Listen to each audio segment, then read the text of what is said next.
What's up, y'all? Welcome to another episode of the GINN podcast.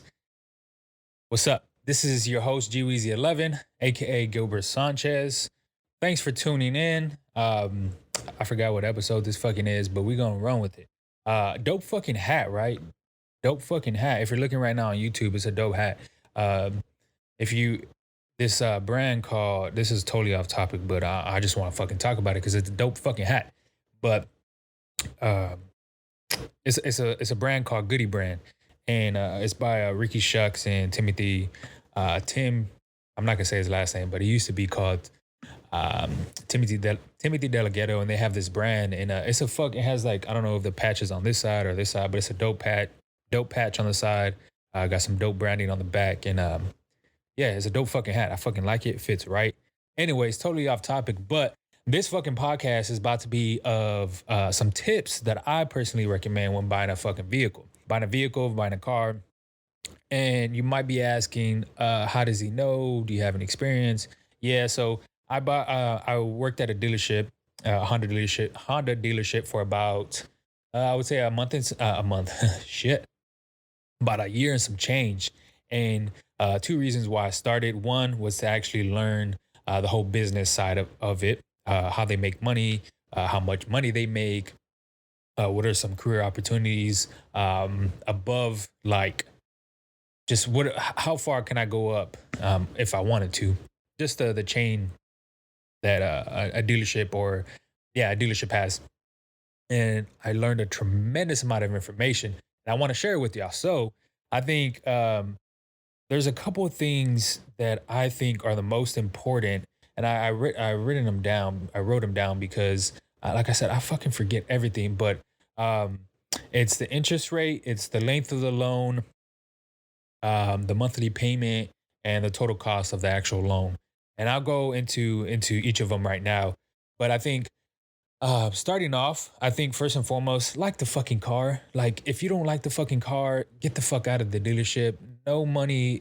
Like, you have to see that shit every fucking day. It doesn't make sense to me how people get into cars that they don't like. Because I've seen so many situations. Look, let me tell you about a situation real quick. I've seen where I've um did a transaction with a couple, and they had just bought their Ford truck 6 days before they traded it into me. They didn't care how they got out of it.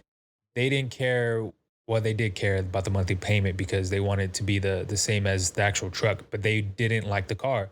He had a Honda before, and I guess the salesman that sold him the Ford truck just kind of either pressured him or just kind of just whatever the situation was. I don't really remember. And yeah, he traded in 6 days, wrote over I think like 10 grand of negative equity. But that's how much he didn't want the fucking car, like the fucking car, that he was willing to get out of this shit that he didn't want to see every fucking day and trade it in for something he did like. And yeah, that was a situation. So get a fucking car you like. But interest rate, okay, cool. The way interest rate is just basically the annual percentage that the bank is going to charge you to finance the car loan, unless you're fucking paying cash. If you're paying cash, cool. That's awesome, bro. But yeah, just the amount of money that's each year that the bank is going to charge you each year. And typically, I think right now they're ranging from about they're pretty cheap too. So I think right now is shit somewhere near 2%, maybe about 2.5. I think a good interest rate right now is about 2.5 to maybe about 5%, maybe a little bit more, about 5%, depending on all these other factors that I won't go into.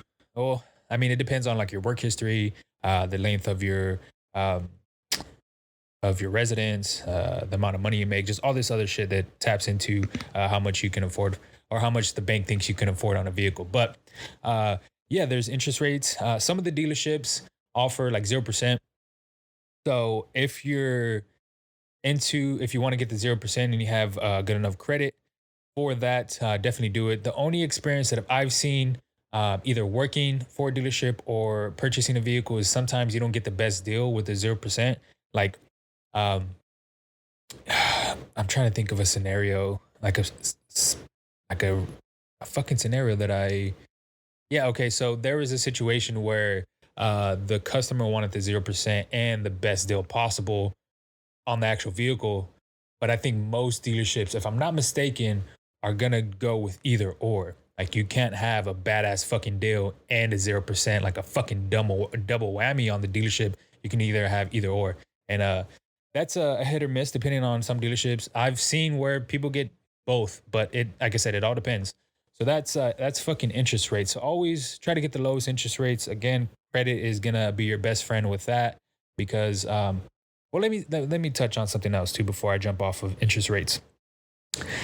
I've also seen where people have had 750 credit scores and they don't get the interest rate they want. The only reason is because they don't have credit history. Um, and I've also heard too some situations where people have 800 credit scores and they don't get them the loan or vehicle they want because of the credit history. Now I'm thinking that loan might be damn near like 60 plus because if you have an 800 credit score, you must be doing fucking something right. Because again, there's all these other factors that go into an 800 credit score. But yeah, I've seen personally where there's 750s and they don't get approved for the car because they don't have the credit history. So it's a tricky situation on buying a vehicle. But I get the next one is going to be the length of the loan. Typically, loans are you can do as low as you can do. I think the lowest I've seen was 24. You can do 36 months, 48, 60, 72.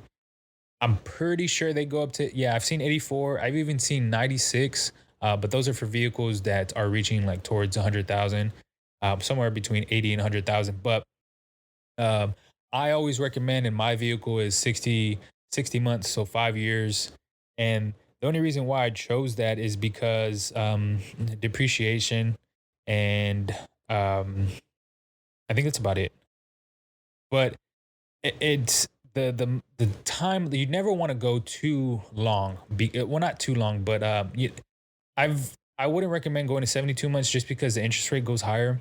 Sometimes it's the same, but most of the time it's a higher percentage. Same thing with 84 months, and that I guess that's just the way it works. But yeah, definitely 60 months for me. Definitely 60 months for you. Um, if you can afford the monthly payment, and that's the next thing I'm gonna get into. If you can afford the monthly payment and a 36 or 48 months, do it because it's definitely well worth it. You'll pay off the vehicle sooner. Um, and if you want to trade in, you can trade in a lot sooner too as well. But um, monthly payment. So that goes back to your finances. So what I would recommend, and I guess what I did was, let me see what fucking time we're at. All right, bet. Still on track. So what I did is I just took my income and just minus my expenses and minus some other shit that I have, and I came up with a number in my head, well, a number on the paper, I guess, and that number was I felt was comfortable for the 60 months, and that was the most I was willing to pay for a vehicle. And I think I would recommend to do the same. There is sometimes some situations where people can afford so much and it's the vehicle that they really want but they just can't afford it, you know what I'm saying? And the bank sees that right away, or the financial institution. But definitely don't want to get you, or definitely don't recommend getting you into a monthly payment you can't fucking afford, because six months, 12 months down the line, some shit happens and you're not able to pay that bitch.